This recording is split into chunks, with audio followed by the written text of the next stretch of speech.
मैं हूं इब्राहिम, आप देख रहे हैं अनमोल समाचार।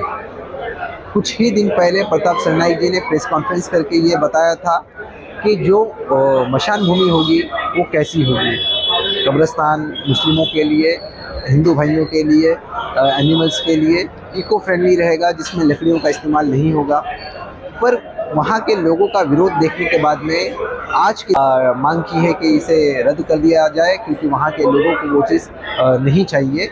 पर एक सवाल खड़ा होता है कि क्या हम आज का जो माहौल चल रहा है, कहीं ना कहीं एक दूसरे के अंदर में बुराइयां पैदा की जाती है किसी न किसी मुद्दे को खड़ा करके, हम क्या इस चीज़ को बना करके हम ये साबित नहीं कर सकते कि हम सब एक हैं। मर जाने के बाद हर एक को एक ही जगह जाना है, इस दुनिया को अलविदा करने के बाद हर एक को एक ही जगह जाना है। आप इसका जीता जागता सबूत दे सकते हैं। जहाँ पे कभी भी कोई भी विवाद खड़ा नहीं हुआ वो है शीतल नगर के अंदर में, जो मुजफ्फर हुसैन जी ने बनवाया था, जहाँ पे आप देखेंगे हिंदू, मुस्लिम, सिख, ईसाई और खोजा जितने भी धार्मिक लोग हैं वो वहाँ पे है। और उसी के सामने गार्डन है, वहाँ के आसपास सोसाइटियाँ हैं। बहुत के हमें ये अच्छा लगता है कि लोग जीते जी भी साथ में रह रहे हैं और मरने के बाद में भी एक साथ में है।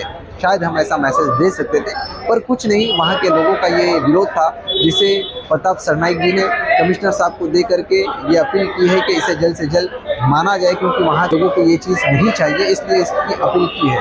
आइए जानते हैं प्रताप सरनाईक जी से उनका क्या कहना है इस विषय पर। 247 नंबर का सर्वे नंबर है। करीबन 16,000 मीटर की जमीन जो है राज्य शासन ने मीरा भाईंदर महानगर पालिका को सर्वधर्मीय शमशान भूमि, कब्रिस्तान और दफन भूमि के लिए, वैसे ही जो घर में प्राणी मित्र संगठनों की मांग की थी कि घर में जो पाले जाने वाले डॉग्स है, कैट्स है, उनके लिए एक अंत्यविधि का व्यवस्था होना चाहिए। और इस माध्यम से राज्य शासन से माननीय मुख्यमंत्री एकनाथ शिंदे साहब ने मुझे 50 करोड़ का निधि दिया था।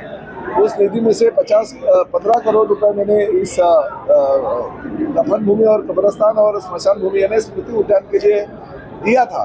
मगर इंद्र लोक परिसर में रहने वाले बहुत सारे सोसाइटियों ने, बहुत सारे नागरिकों ने मांग की थी कि हमारे घर के सामने ये जो स्मृति उद्यान है वो हो रहा है, जो शमशान भूमि वो हो रही है, हमारा इसके लिए विरोध है। बहुत आंदोलन चल रहा है, लोगों ने मतदान के ऊपर बहिष्कार करने का भी निर्णय लिया था। तो लोक प्रतिनिधि के तौर पर मैं पिछले 15 सालों से इस शहर का प्रतिनिधित्व कर रहा हूँ, और ऐसे वक्त अगर लोक भावना की कदर करना या उनका आदर करना मैं मेरा कर्तव्य समझता हूँ। लोगों को जो चीज़ चाहिए वो तो देनी चाहिए, और लोगों का अगर विरोध होना तो बिल्कुल नहीं करना चाहिए, ऐसा मैं मेरा धर्म समझता हूँ। मगर साथ ही में देखिए, मीरा भाईंदर शहर में सभी जाति धर्म के लोग रहते हैं। हाँ, हिंदुओं की संख्या बहुत बड़े पैमाने पे है, मगर यहाँ पे रहने वाले जो मुसलमान हैं, लिंगायत समाज के लोग हैं, जैन धर्मगुरु जो है, उनके लिए जगह लगती है। प्राणी मित्र संगठन की मांग है, दफन भूमि है, तो इसके लिए भी जगह तो देने की जरूरत है। अगर हमने जब राज्य शासन को विनती की तो राज्य शासन ने भाईंदर वेस्ट में उत्तर परिसर में 352 नंबर का जो सर्वे नंबर है, वहाँ पे भी एक जगह जो है हमें दी है। तो वो जगह भी बड़ी है, तो जो हमारे बाकी के समाज के लोग हैं उनके लिए वो जगह पर्याप्त है। इसलिए यहाँ का जो निधि है, क्योंकि ये नागरी बस्ती में है, वो जो 352 नंबर का जो सर्वे नंबर है वो नागरी बस्ती के बाहर है। तो ये जो निधि है, इसमें से कुछ निधि वहाँ पे वर्क किया जाएगा ताकि लोगों की सुविधा हो सके। एक बात है कि जरा थोड़ा नागरी बस्ती से बाहर शहर के एक कोने पे है, मगर ठीक है, सुविधा जो है, सुविधा कहीं पे भी हो, लोगों को मिलनी चाहिए, ये मत मैं व्यक्त करता हूँ। क्योंकि हमारे पास बहुत सारे समाज के लोग आए थे, तो उनका जो कहना है वो भी हमें लोक प्रतिनिधि के तौर पे मानना पड़ेगा। मैं हिंदू हूँ, इसका मुझे बहुत अभिमान है, मगर साथ साथ लोक प्रतिनिधि के तौर पे हर धर्म का सम्मान करना मैं मेरा कर्तव्य समझता हूँ। इसलिए मैं यही चाहता हूँ कि यहाँ पे लोगों के विरोध के कारण ये जो शमशान भूमि बन रही थी वो नहीं होगी। मगर हाँ, मीरा भाईंदर वेस्ट परिसर में 352 क्रमांक का जो आरक्षण है, जो सर्वे नंबर है, वहाँ पे ये जो राशि है, वो निधि जो है वो वितरित की जाए। हाँ सर, ये जो 8 दिन पहले जो खबर आई थी हमारे पास कि दफन भूमि जो भी है मुक्ति धाम बनने का जो है, वो बनने जा रहा है और हमारे घर से 300-400 मीटर ही दूरी पे था। तो कहीं ना कहीं ये हमें बहुत बड़ा आघात लगा था। हमने वहाँ बहुत महंगे घर खरीदे हैं, ब्याज का रेंट भी महंगा जाता है उधर। हमने बहुत ज़्यादा EMI दिया है घर का। और उसके बाद जब हम लोगों ने एक उम्मीद जगाई थी, एक सपना देखा था कि अब डेवलपमेंट होगा, और उसी समय हमें ये जो शमशान भूमि जो भी एक प्रकल्प था मुक्ति धाम का, वो जब प्रकल्प हमारे सामने आए तो हमें बहुत ज़्यादा आघात हुआ। और इसका रौद्र हमने मीडिया के सामने रखा। मैं एक मतदाता होने के नाते, हमारे लोक प्रतिनिधि के पास हमारा हक होता है, और उस हक के नाते हमने अपने रौद्र को सर के पास रखा। और के माध्यम से हमने ये सर को ये खबर दी कि सर, ये इस तरह का प्रकल्प मत लाइए, कहीं ना कहीं हम धीरे धीरे मर के आपके उसी प्रकल्प में हम लोग को भी जलाया या दफनाया जाएगा। और हमारे घर की बहुत करीब एक ऑलरेडी शमशान भूमि है, और वहाँ कितनी मात्रा में लोगों की नोंदनी होती है वो देखना चाहिए था। उसके बाद इस प्रकल्प को अंजाम देना चाहिए था।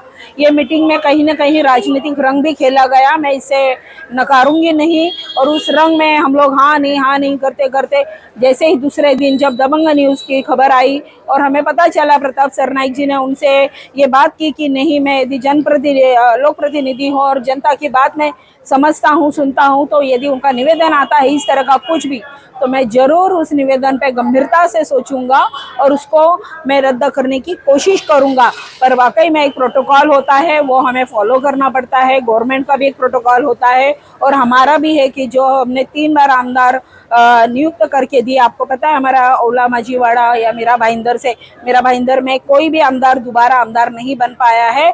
ओला माजीवाड़ा का ये सौभाग्य है और हमारा भी सौभाग्य है कि हमें ऐसे लोक प्रतिनिधि मिले हैं कि जो 3 बार जिनको हमने चुन के दिया है, उन्होंने तुरंत हमारी मांग को जनता के सामने रखा और कहा कि यदि वो मिलते हैं तो मैं इस चीज़ के ऊपर जरूर गंभीरता से सोचूंगा। और उसी चीज़ को लेके हम आज बड़ी मात्रा में, आप देख सकते हो हजारों की मात्रा में आज जनप्रतिनिधि बन के हम आए और हम मतदाता बन के आए या एक भावुक रहवासी बन के आए और सर ने हमें सरप्राइज किया। मैं बहुत खुश हूँ। मैं मीडिया की भी आभारी हूँ क्योंकि उन्होंने पहले भी मेरी न्यूज़ को दिया है, हमारी आवाज़ को दिया है, हमारी सोसाइटी के परिसर को दिखाया है, क्योंकि हम लोग के परिसर से काफ़ी नज़दीक था। बस ये साइड हमारी बिल्डिंग है, अगले सामने हमारे वो ये बन रहा था, शमशान भूमि बन रही थी। और मैं दिल से आप लोग का तहे दिल से मैं सभी का आभार व्यक्त करती हूँ कि आज तुम लोगों ने जो हमारी आवाज़ सर तक पहुँचाई है और सर ने जो आज आश्वासन दिया है वो भी अपना एक प्रोटोकॉल फॉलो कर रहे हैं कि उसे नियम से जिलाधिकारी के पास जाएगा, वो उसके बाद ही रद्द होता है और उसको हमें सम्मान करना चाहिए। वो उसी तरह का एक काम करेंगे। पर हमें जिस तरह उन्होंने बात की है तो हम पूरे विश्वास के साथ जा रहे हैं कि इस प्रकल्प को रद्द किया गया। आगे उधर क्या बनेगा वो हम डिमांड करेंगे। हमने पहले भी डिमांड की कि हमें वहाँ पे गार्डन चाहिए और सर ने थोड़ा आश्वासन दिया और हम उस आश्वासन पे बहुत ज़्यादा उम्मीद लगा के बैठे हैं। मैं मीडिया का फिर से एक बार धन्यवाद करूँगी। सभी मीडिया का बहुत बहुत धन्यवाद जो आपने हमारी बात को जनता तक रखी।